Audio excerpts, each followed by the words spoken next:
In this video, you will learn how to make a slingshot using a rubber band that has great strength. Stick the popsicle sticks together using hot glue in the shape of a cross. Attach a clothespin to the end of the stick and then cut a rubber band using scissors and attach it to the front of the popsicle stick using hot glue, and then cut a straw and attach it to the center.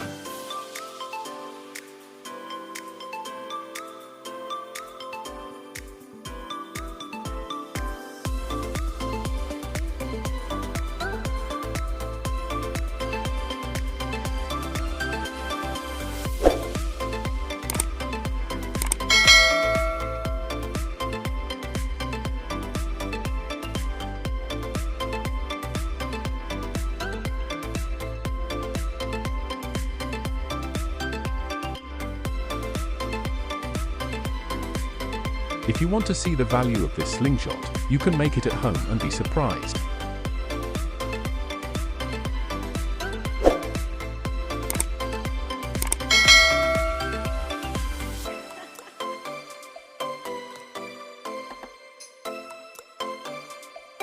Thanks for watching this video.